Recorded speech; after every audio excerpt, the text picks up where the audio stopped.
തെപ്പിയേ എന്നാ തെപ്പി പരിപാടി എന്നാ എടുക്കുമായിരുന്നു എന്നാ ഒരു മൂടോട്ട് പോലെ ഒന്നുമില്ല പറഞ്ഞിട്ടൊരു മൂടോട്ട് പോലെ എന്താ ഉണ്ടല്ലോ എന്നാടി ഞാനൊരു കാര്യം ചെയ്തായിട്ട് എന്നാ നമ്മൾ ഇന്നലെ കണ്ട മാലല്ലേ അതെനിക്ക് വാങ്ങി തരാമോ? ഓഹോ അതിന്നായിട്ടുള്ള മാല നീ ഇഷ്ടപ്പെട്ടെന്ന് പറഞ്ഞ ഡയമണ്ടിന്റെ ഭയങ്കര കൊള്ളാലോ. വാങ്ങി തരാമോ? അയ്യോ അത് ഇച്ചിരി എക്സ്പെൻസീവ് അല്ലേടി? പക്ഷെ എനിക്ക് നല്ല ഇഷ്ടപ്പെട്ടു അത്. ആണോ? പല പെൺകുട്ടികളും ആ മോഡല് മാല ഇട്ട് നടക്കുന്നത് ഞാൻ കണ്ടിട്ടുണ്ട്. ആണോ? നല്ലതായിരുന്നു. പക്ഷെ നമ്മള് ഇപ്പൊ വേണോ? ഇപ്പൊ വേണോ? വേണം. നീ വേണമെന്നേ പറയത്തുള്ളൂ എനിക്കറിയാം. പിന്നെ മേടിക്കാം. എന്താ പിന്നെ മേടിക്കാടി? എന്റെ ബർത്ത്ഡേ അല്ലേ? ബർത്ത്ഡേ വരുമ്പോഴോ അല്ല നമ്മുടെ വെഡിങ് അനുസരിക്കാം. ഇപ്പൊ മേടിക്കാം നമുക്ക്.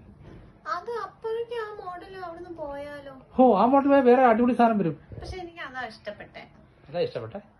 വേറെ അടിപൊളി സാധനം വരൂടി. ഇന്നല്ലേ നാളെ വേറെ സാധനം വരും. നമുക്ക് അപ്പൊ എടുത്താ പോരെ? എനിക്ക് വേണ്ട.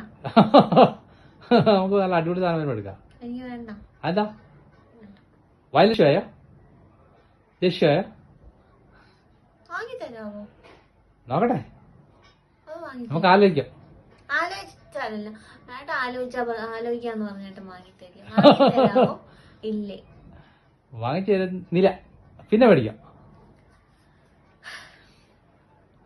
പിന്നെ മേടിക്കാടി, നമുക്ക് മേടിക്കാം. എനിക്ക് വേണ്ട. വേണ്ട? The next day. ഏട്ടാ എന്നാടി? നമുക്കൊരു ചലഞ്ച് ചെയ്താലോ? എന്നാ ചലഞ്ചാ? ഈ ചലഞ്ച് ചെയ്തിട്ട് നമുക്ക് ഇൻസ്റ്റാഗ്രാമിൽ പോസ്റ്റ് ചെയ്താലോ? ചലഞ്ച് ചെയ്തിട്ട് ഇൻസ്റ്റാഗ്രാമിലാ? എന്താ ഇപ്പൊ അങ്ങനെ ഇൻസ്റ്റാഗ്രാമിലൊക്കെ കണ്ടിട്ടുണ്ടോ വീഡിയോസ്, ചലഞ്ചിങ് വീഡിയോസ്? ഇന്ന കാര്യം ഈ ഫുഡ് കഴിച്ചു കഴിഞ്ഞാൽ ഒരു പാത്രത്തിൽ കുറെ ഫുഡും കൊണ്ട് വന്നിട്ട് അത് കഴിച്ചിട്ട് ഓരോന്ന് കഴിക്കുമ്പോൾ 100 രൂപ 500 രൂപ എടുക്കാൻ.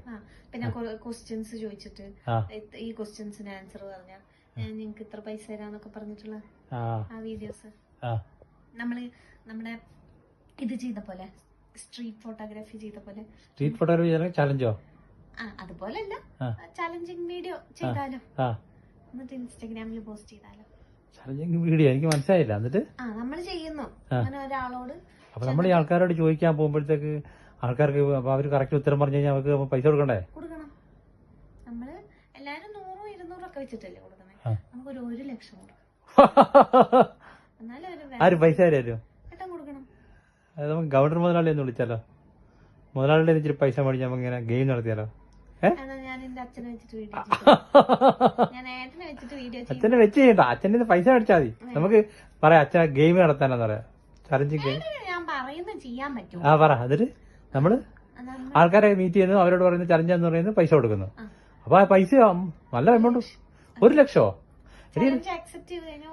എല്ലാരും 500 100 ഒക്കെ അല്ലേ? അതാ ഞാൻ പറഞ്ഞു, എല്ലാരും 500 100 ഒക്കെ അല്ലേ? നമ്മളൊരു 1 ലക്ഷം കൊടുത്തോക്കാം. എന്റെ ആ പൊന്നോ, അത് ശരിയാവോ? ശരിയാവും. അത് പക്ഷേ ഏട്ടൻ എന്ത് ചെയ്യണം? എല്ലാരും പുറമേന്ന് കാണുന്നവരല്ലേ. ഏട്ടൻ വന്നിട്ട് എന്നോട് ചോദിക്കണം, പൈസ എനിക്ക് തരണം. എന്നിട്ട് വീഡിയോ കഴിഞ്ഞ് കഴിഞ്ഞാൽ പൈസ ഞാൻ തിരിച്ചേട്ടൻ തരാം. എന്നാ കുഴപ്പമില്ല. അങ്ങനെ നമുക്ക് ചെയ്യാം. 1 2 ലക്ഷം വെച്ചേക്കാം. ആണോ? അങ്ങനെ ചെയ്യാം. അത് വേണ്ട, 1 ലക്ഷം മതി. അത് മതിയാ? ഹായ്, ഞാനൊരു ചലഞ്ചുമായിട്ട് വന്നതാണേ. ചലഞ്ച് അക്സെപ്റ്റ് ചെയ്ത് അതിന് ശരിയായി ആൻസർ ചെയ്യുകയാണെങ്കിൽ 1 lakh rupees-ആണ് നിങ്ങൾക്ക് പ്രതിഫലമായി. താല്പര്യമുണ്ടോ? ചെയ്താലോ? അപ്പോൾ അതിനകത്ത് 3 ക്വസ്റ്റ്യൻ ഉണ്ട്. 3 ക്വസ്റ്റ്യനും ആൻസർ ചെയ്യാന്നുള്ളതാണ് കറക്റ്റായിട്ട്. സിമ്പിൾ ക്വസ്റ്റ്യൻ ആണ്. ആൻസർ ചെയ്ത് കഴിഞ്ഞാൽ നിങ്ങൾക്ക് 1 ലക്ഷം രൂപ എപ്പോൾ തന്നെ തരുന്നതായിരിക്കും. ക്വസ്റ്റ്യൻ ആദ്യത്തെ ക്വസ്റ്റ്യൻ നമ്മുടെ CM-നെ കുറിച്ചാണ്. നമ്മുടെ CM പിണറായി വിജയന്റെ നാട് ഏതാണെന്നുള്ളൊരു ക്വസ്റ്റ്യൻ ആണ്. അറിയുമോ? പിണറായി ആണോ? അല്ല, ഉറപ്പാണോ? ഓക്കെ, ഉത്തരം അവസാനം പറയുന്നതായിരിക്കും ശരിയാണോ അല്ലെന്ന്. രണ്ടാമത്തെ ക്വസ്റ്റ്യൻ, മലയാളത്തിലെ വലിയൊരു സിനിമയാണല്ലോ ദേവാസുരം, കേട്ടിട്ടുണ്ടോ? അപ്പൊ ആ സിനിമയിൽ അഭിനയിച്ച നായകന്റെ പേരെന്തെന്നറിയോ? ആണോ? അതിന്റെ ഉത്തരം അവസാനം പറയാം ശരിയാണോ അല്ലെന്ന്. ഓക്കെ, നിങ്ങൾ 2 ഉത്തരം ഏകദേശം ശരിയാണോ തെറ്റാണോ നമുക്ക് ഇപ്പൊ അറിയാം പറഞ്ഞത്. ഇനി അടുത്ത ക്വസ്റ്റ്യൻ, മൂന്നാമത്തെ ക്വസ്റ്റ്യൻ. ഇല്ലില്ല, 3 ശരിയായെങ്കിൽ മാത്രമേ പൈസ ഉള്ളൂ. മൂന്നാമത്തെ ക്വസ്റ്റ്യൻ, മലയാളത്തിലെ ഏറ്റവും ഫേമസ് ആയിട്ട് റിവ്യൂവർ ഉണ്ടല്ലോ, മലയാളം ഓൺലൈൻ റിവ്യൂവർ, അതിൽ AJP എന്നറിയപ്പെടുന്ന ആ റിവ്യൂവറിന്റെ ഫുൾ നെയിം എന്താണെന്നറിയോ? അലൻ ജോസ് പെരേരയാണോ? ആണോ? ഉറപ്പാണോ? ആ പുള്ളി തന്നെയാണ് ഈ ആറാട്ടെണ്ണ അറിയപ്പെടുന്നത്. രണ്ടാ ഓക്കെ, അപ്പൊ ഉത്തരം ശരിയാണോ ഇല്ലെന്ന് ഇപ്പൊ പറയാവേ. ഓക്കെ നിങ്ങൾ പറഞ്ഞ ഒന്നാമത്തെ ചോദ്യത്തിന്റെ ഉത്തരം അത് ശരിയാണ്. ഓക്കെ രണ്ടാമത്തെ ഉത്തരം തെറ്റല്ല. ശരിയാണ്. തെറ്റല്ല, ശരിയാണ്. ഓക്കെ അപ്പൊ മൂന്നാമത്തെ ഉത്തരം അതും ശരിയാണ്. ഓക്കെ അപ്പൊ നിങ്ങൾക്ക് 1 ലക്ഷം രൂപ കിട്ടിയിരിക്കുകയാണ്. ഓക്കെ ഓക്കെ, എന്നാ ഇപ്പൊ തന്നെ ട്രാൻസ്ഫർ ചെയ്യാം. നിങ്ങളുടെ കൈ ക്യാഷ് ആയിട്ട് വേണോ ട്രാൻസ്ഫർ ചെയ്യണോ? അക്കൗണ്ടിലോട്ട് ട്രാൻസ്ഫർ ചെയ്താൽ ട്രാൻസ്ഫർ ചെയ്താൽ മതി. ഓക്കെ, എന്നാ അപ്പൊ നിങ്ങൾ ട്രാൻസ്ഫർ ചെയ്യുന്നതിന് മുമ്പ് ഒരു അവസരം കൂടെ ഉണ്ട്. അപ്പൊ അതായത് നിങ്ങൾ ഈ നമ്മളുടെ ഈ പേജ് ഫോളോ ചെയ്യുന്നുണ്ടെന്ന് അറിയുകയാണെങ്കിൽ ഫോളോ ചെയ്യുന്നുണ്ടെങ്കിൽ ഒരു 25,000 രൂപ നിങ്ങൾക്ക് തരുന്നതായിരിക്കും. ഓക്കെ താല്പര്യമുണ്ടോ? ചെയ്യുന്നുണ്ട്. ചെയ്യുന്നുണ്ടോ? അതെ. ഒന്ന് കാണിക്കാമോ? ഓക്കെ, നിങ്ങളപ്പോ ഫോളോ ചെയ്യുന്നുണ്ടല്ലോ.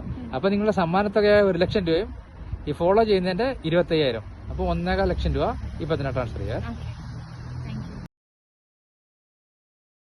ജപ്പിയേ, എടി പണിക്കാർ വിളിച്ചായിരുന്നേ, അവരുടെ പൈസ ഇട്ട് കൊടുക്കണം പറഞ്ഞു വൈകിട്ട്. എന്നാ കൊടുക്ക് വേഗം. കൊടുക്കാനാ? അത് നിന്റെ ഇട്ട പൈസ ഇല്ല, അതിന് കൊടുക്ക്. എന്റെ ഇട്ട പൈസയോ? ഇന്നലെ ഇട്ട പൈസ ഇല്ലേ? ഇന്നലെ എപ്പോ ഇട്ടത്? ഇന്നലെ ആ ഗെയിം നടത്തിയിട്ട് നീ ജയിച്ചെന്ന് പറഞ്ഞ് എല്ലാത്തിനും ഞാൻ ഐസ് ട്രാൻസ്ഫർ ചെയ്ത് തന്നില്ലടി. Challenging game. ചലഞ്ചിങ് ഗെയിമോ? ഇൻസ്റ്റാഗ്രാമിൽ ഇടാൻ വേണ്ടിട്ട് ഇട്ട പൈസയാണോ? അത് തന്നെ. നീ ഒന്നും അറിയാൻ പറ്റുന്ന ആ പൈസ മോനെ ഇനി നോക്കണ്ട. അതാ അത് എനിക്കുള്ള പൈസ. എടി കൂടി പണിക്കാർ കൊടുക്ക്. ഇല്ല, അത് ഞാൻ ഏട്ടനോട് മിനിയാന്ന് ഞാന് മാല വാങ്ങി തരാമോന്ന് ചോദിച്ചപ്പോ എന്താ പറഞ്ഞു? ഇപ്പൊ പറ്റില്ലാന്നല്ലേ. മാല വാങ്ങാൻ വേണ്ടി ഞാൻ ഒപ്പിച്ച പൈസ പണിക്കാർക്ക് കൊടുക്കും. ഭയങ്കര രീതി കൊള്ളാലോ. അത് നല്ല ഇതായിപ്പോയല്ലോ, നല്ല പണിയാണല്ലോ കിട്ടിയേ. പണി തന്നെയാ ഏട്ടൻ, ഇനിയും പണി തരും ഞാൻ. ഇനി നീ ആയിട്ടുള്ള ഒരു ഗെയിമിന് ഞാനില്ല.